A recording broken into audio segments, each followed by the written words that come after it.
Hey, John Hickok here. Today we're going to take a look at two really interesting shotguns that I feel like will make for a good versus video. We've got here the standard manufacturing DP-12 and the IWI Tavor TS12. So both of these shotguns are in a very similar price range. You're looking at around $1,300, $1,400, $1,500 depending on where you get it from. They're both bullpup designs where you have the action kind of in the rear where the stock is. They're kind of mostly polymer, high capacity. This one, you can put 17 in this one, whereas you can only put 16 in this one. But to put 17 in this one, I'll explain later. It's not super easy to do. So both of these are essentially 16 round capacity, but this one does have the option of getting an extra round in it if you really want it in there. And I'm going to start out by shooting both of them. I've got them all, they're both fully loaded, so I'm not picking them up right now. And then we're going to kind of go from there. But first, as always, possible. Okay, so I'm going to start with, I don't know which one would be best to start with, but I guess I'll just start with the DP-12. Shoot it, and I'm going to try to shoot it kind of quickly. I'm not going to take a lot of time, and do the same thing with the other one, and then give you some of my thoughts on it and kind of go through the differences in these two shotguns as far as like functionality. That's mostly what we're going to focus on in this video. Okay, there we go. Now, of course, major difference, the big major difference between these two is this one is a pump shotgun and that one is a semi-automatic shotgun. Okay, that's the big difference. All right, we are hot, ready to go. Flip the safety off.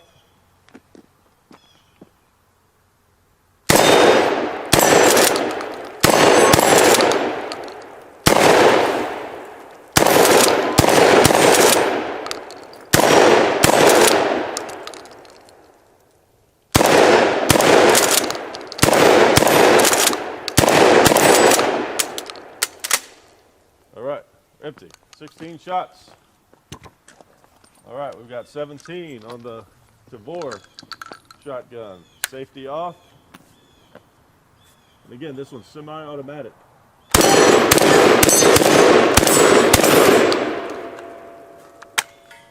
Oh, still had another round, I think. Yep, okay. Rotate the magazine.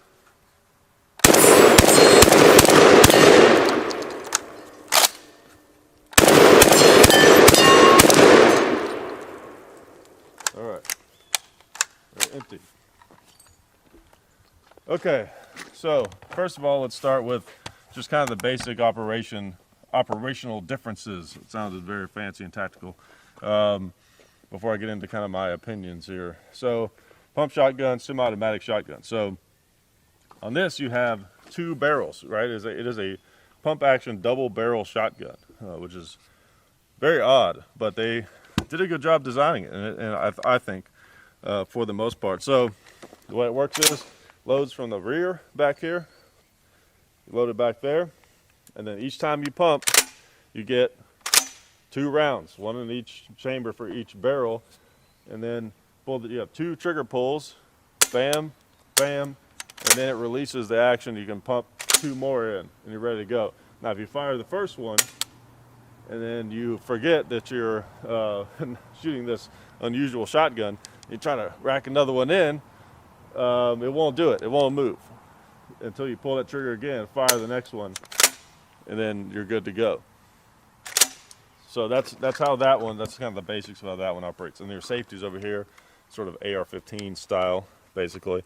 And then to disengage the pump, just like, you know, for example, on your on the Mossberg shotguns, you know, it's like a little button right by the grip, and then on the 870, it's in front of the trigger guard.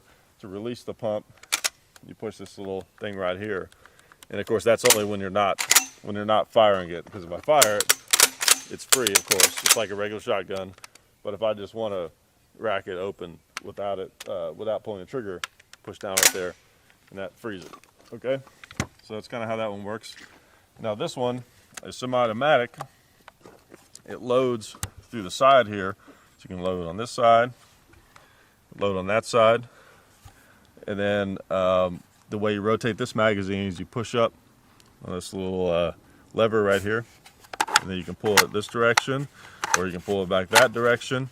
but you've got 3 magazine tubes that each hold 5 rounds plus 1. That's how you get the 16 round capacity. And also a round, when you push this button right here, will sit in the carrier down here, and if you're careful you can sneak another round in, so that's what gives you the 17 I talked about before. Not super practical to do probably, but it can be done. So those are kind of the major functional differences. Before I give you my opinions, I want to remind you of another supporter of the channel, Apmex.com. They're one of the larger dealers in precious metals. It's gold, silver, even copper, things like that. You can get bullion or collectible coins. Definitely go check them out if you're interested in that kind of thing. Really appreciate them and their support. Okay, so one of the things, one of the negatives about this is that with a pump shotgun, for a year, and you guys have seen me talk about this gun, you know what I'm about to say. A lot of us grew up with pump shotguns. It's just a staple of shooting and firearms. Everyone knows the pump shotgun. It's like one of the most familiar designs of almost any firearm that exists. And this feels like that, but it's a little bit different. And that's one of the negatives of it, because I feel like in a situation where you might need to use this to defend your life, you might resort back to what you know of a pump shotgun is, and it's boom and then rack another one in. But it doesn't work that way. You've got to fire it twice. Now, it doesn't let you do anything. So if you fire it, it won't move. So if you've trained with this gun or practiced with it at all, you would think that even under stress in your head, you would go, oh, fire it again, or push the lever down here, of course, and you would rack out the empty and the live round, and then you could put a fresh new 2 rounds in. So you could do that if you wanted to, but it's 2 shots. So that's one thing that makes this gun a little bit weird, because it's very familiar but also different at the same time. So it could get you confused if you don't spend a lot of time on it. Whereas this gun is so different and unusual, I feel like you're less likely to get confused about it and confuse it with the way another type of shotgun operates, because it's so different. But I don't love the magazine change. I like how on the pump you get the guaranteed 2 shots each time. You rack them in, you got 2 shots, super reliable.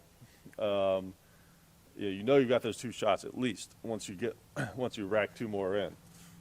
With this being a semi-automatic, you've got the potential unreliable aspects that can come along with semi-automatics, where if you're using the wrong ammo, it's too hot or too light. It does have a gas setting, but there's only 2 settings, and there's a million different types of ammo. It's all loaded different. So you could run into problems there that you would not run into with this.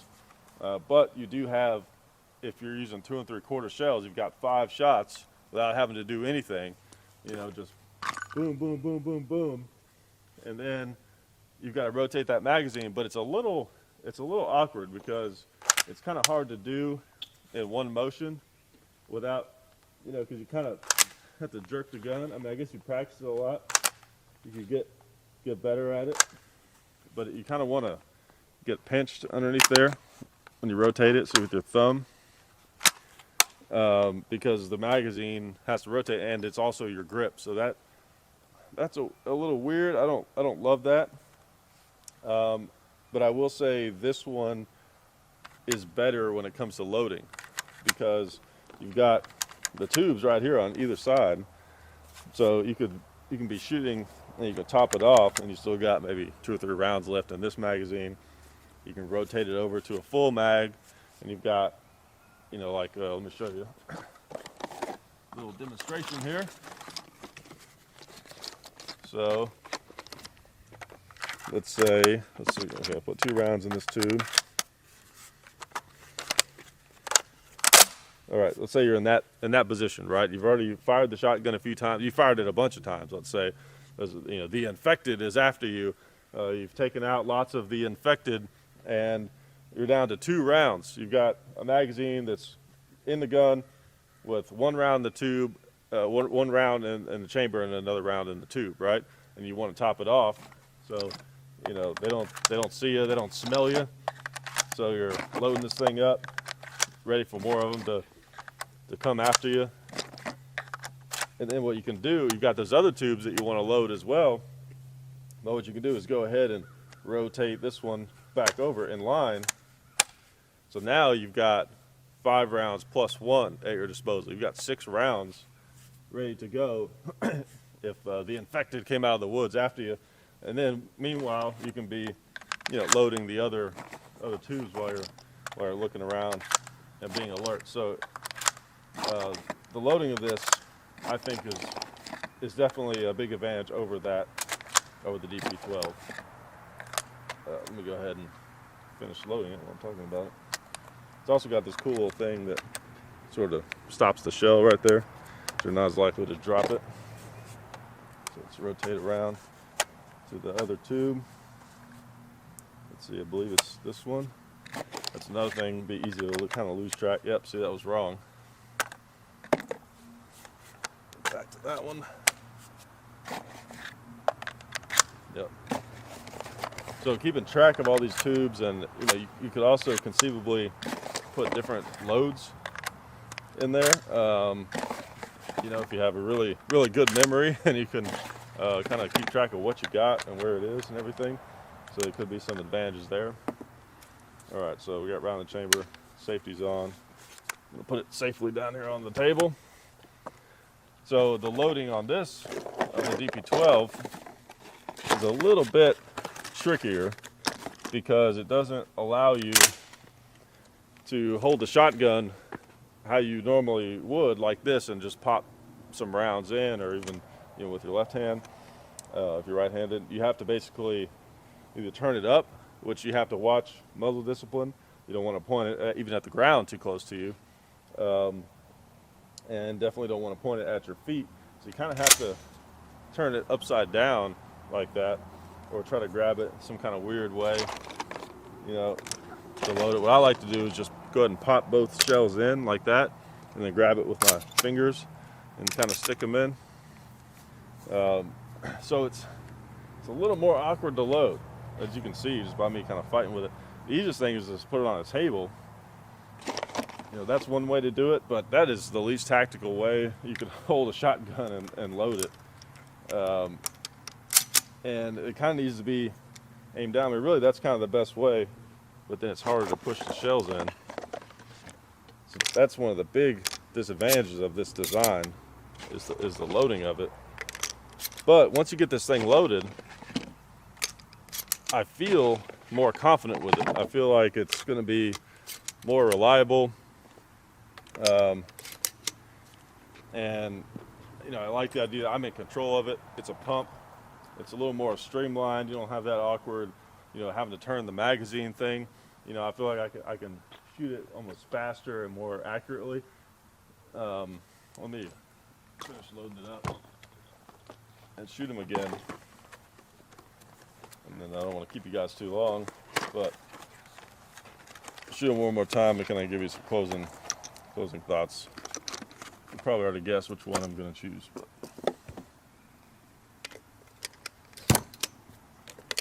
there went my rear sight.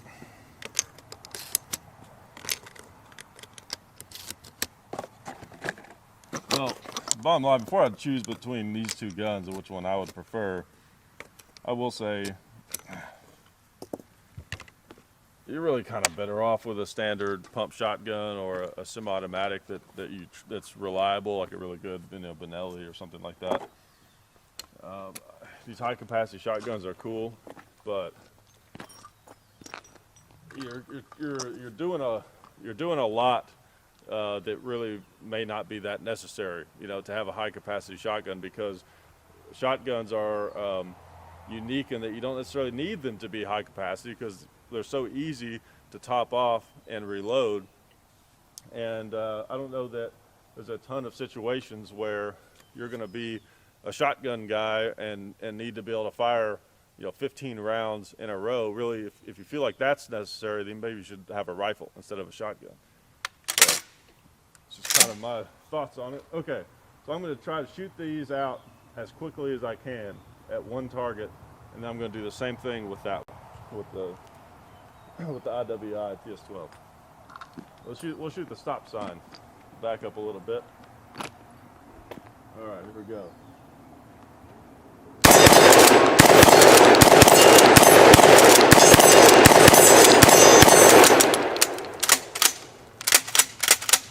Okay.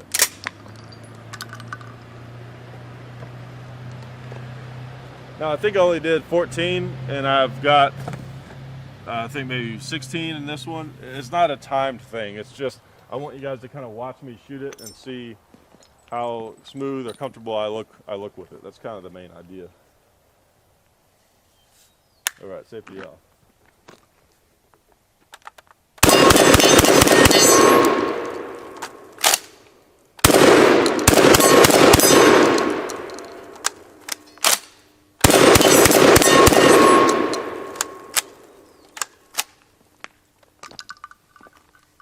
All right. Well, as you see, like I kind of felt a little less comfortable operating this thing, even though I think it was a little faster. I mean, because obviously it's semi-automatic, so you can really crank them out. You know, when you're on that tube of the 5 rounds that you have. But I don't know. I feel more comfortable with this. If I had to choose one of these, you know, for the infected apocalypse or whatever, I'd probably pick this one. I feel more comfortable with it. It's not as easy to load, but it just seems a lot more solid, and I feel like I can handle it a little bit better. And it's also, the recoil is a little softer on this thing. It's heavy. It's got this spring-loaded pad in the back here, where this one beats you up a little more, even though it's semi-automatic. But you know, that's kind of my thoughts on it. I would still, I think, prefer a standard pump shotgun like a Mossberg 590 or something like that. But I have to say, the DP-12 I think is probably still my favorite of these high capacity, probably any of the high capacity shotguns. I'm not crazy about the magazine fed ones either. But it's not bad. You know, I like this more than I thought that I would. You know, I think if you practice with it a lot, that's really what it comes down to with anything, I guess, is how much time you put in learning how to use it. But if you really trained with this a lot, and this was like going to be your shotgun, and you were going to be the shotgun guy, you know, in your apocalypse unit or whatever you're doing, I think you could do really well with this thing. It seems to be reliable, especially if you've got the right ammo and everything. So, you know, it's not a huge gap. They both have their pros and cons, but I think the DP-12 would be my choice, despite the little bit awkwardness of loading it. So I hope you got something out of that, and this helps you make your decision a little bit better if you're trying to decide between one of these two. Both great shotguns, both great companies with a good track record, you know, these guys being a little bit newer, but both solid choices if you're looking for something like this. I appreciate you guys for hanging out, watching this video. I hope you had fun, and I'll see you next time. Oh yeah, that's better. This is a great gun for defense. Oh hey, didn't see you guys there. While I've got you here, I want to remind you of our friends over at Talon Grips and Ballistol. Talon Grips makes grips, can you believe it, for all different types of firearms. You can get rough texture or more of a rubberized texture. It just sticks right on there. You know, really affordable, really cool option to improve the grip for your handguns or rifles. So please check them out at talongungrips.com. You'll be glad you did. And also Ballistol. Dad has been using Ballistol for many years. It's a cleaner and a lubricant, and it's non-toxic. It works really great, and we're happy to have them on board since it's been a part of our shooting endeavor for a very long time. So go to ballistol.com, talongungrips.com. And also, while you're out there, I'm juggling all these things here. Also, while you're on the internet, please do check out our other social media like Hickok45 on Facebook. There's also Hickok45 on Twitter. The real Hickok45 on Instagram. There's a John_Hickok45 on Instagram where I do some things. There's Hickok45.com. You can find us also on Gunstreamer. So check out all that stuff and then watch more videos.